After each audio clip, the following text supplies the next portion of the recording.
Olá IPCA, hoje é quarta-feira, dia 30 de abril de 2014. Nós estamos juntos há 633 dias lendo a Bíblia e hoje leremos o livro do profeta Jonas.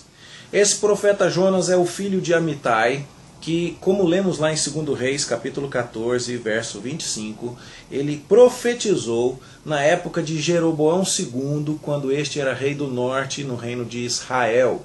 E isso então coloca Jonas nesta época que estamos estudando lá no segundo livro dos reis. Grande prosperidade material, militar, no reino do norte Israel, governado por Jeroboão, e também no reino do sul Judá, que é governado por Uzias.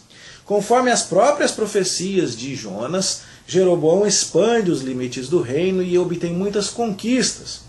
Amós, que já lemos, vai nos mostrar que essas conquistas não são sinônimo necessariamente da aprovação de Deus, mas o povo estava tendo um pouco sim de vida tranquila. Uma ameaça que se fortalecia naquela época era a nação assíria, com A na frente, a Síria. Eles eram homens muito violentos e sua capital era Nínive. E quando Deus diz a Jonas que está descontente com os ninivitas, que está prestes a visitar em juízo aqueles homens que são uma ameaça para esta comodidade nacional em Israel, o raciocínio de Jonas é claro. Se eu não prego, eles não se arrependem, Deus os julga e aí resolvemos um problema para Israel. Uma preocupação a menos. E então é que Jonas se dispõe para fugir de Deus. Ele teria que caminhar sentido leste, mais para o oriente. Ele toma um navio e vai para o oeste, mais para o ocidente. Quer fugir de Deus. É claro que isso não é possível. E então há toda aquela história da tempestade, dos homens que lançam sortes, descobrem que ele é o responsável por aquilo, o jogam ao mar, ele então é engolido por um peixe. E no capítulo 2 a gente vê a oração que Jonas faz enquanto está no ventre do peixe. É muito semelhante a esta oração aos salmos de lamento, de confissão que nós já estudamos. E você vai perceber muita fraseologia semelhante.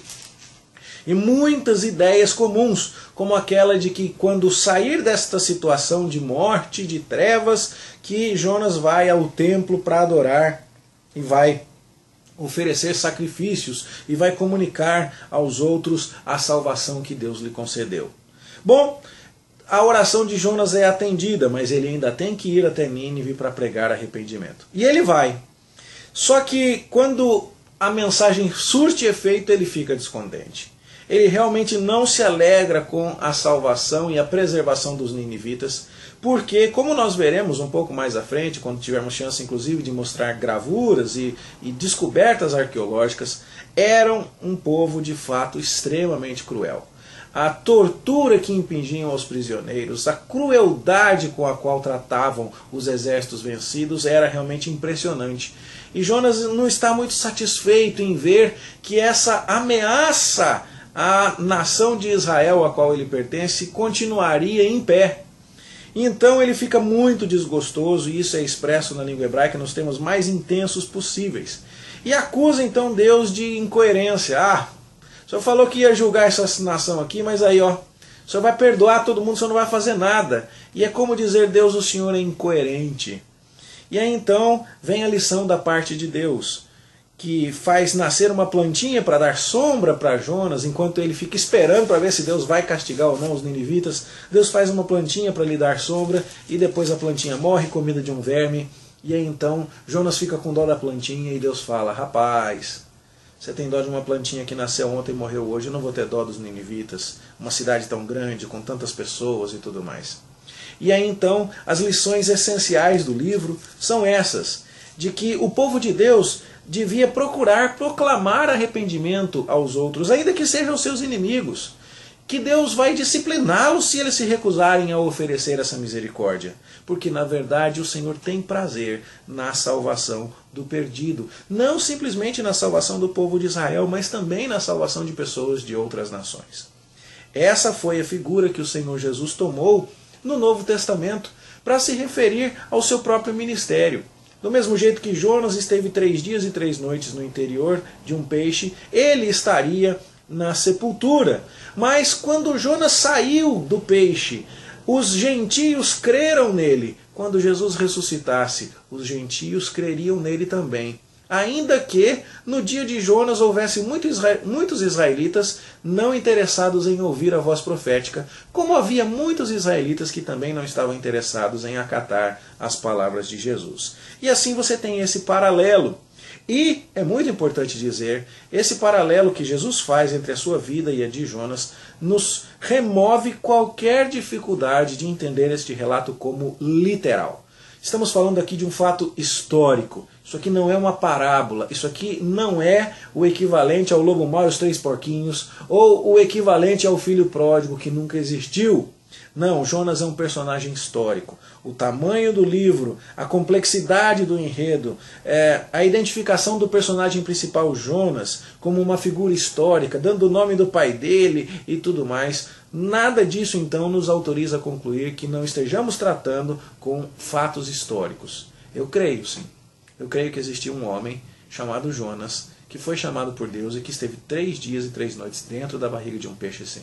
Ah, como é que tinha oxigênio lá dentro para ele respirar? Isso é problema de Deus. Deus é capaz de fazer isso, porque Ele trouxe Cristo dos mortos. Ele criou todo este universo a partir da sua palavra. Nada disso é difícil para Ele. As lições então que temos que tirar daqui são essas. E o contexto mais amplo que devemos procurar entender. Enquanto Jeroboão em Israel e Uzias em Judá, norte e sul, progridem, nós vamos ver Amós, que já lemos, criticar essa prosperidade obtida às custas de muita injustiça social, de indiferença para com Deus numa religiosidade mecânica, com idolatria misturada, e o cenário para que Deus venha a julgar isso no futuro sendo desenhado já com inimigos em redor que vão futuramente ser usados como instrumentos do juízo de Deus. E é por isso que Jonas não gosta muito de ver Deus mantendo os assírios ali em vez de destruí-los. Nós seguiremos amanhã, se Deus nos permitir, estudando Oséias, que também é desta época, um pouquinho depois, onde nós vamos ver Oséias falando também com o Reino do Norte, principalmente a respeito da idolatria, a respeito do abandono de Deus. E a sentença será futuramente exatamente a vinda dos assírios para castigar o Reino do Norte e mandá-lo para o cativeiro.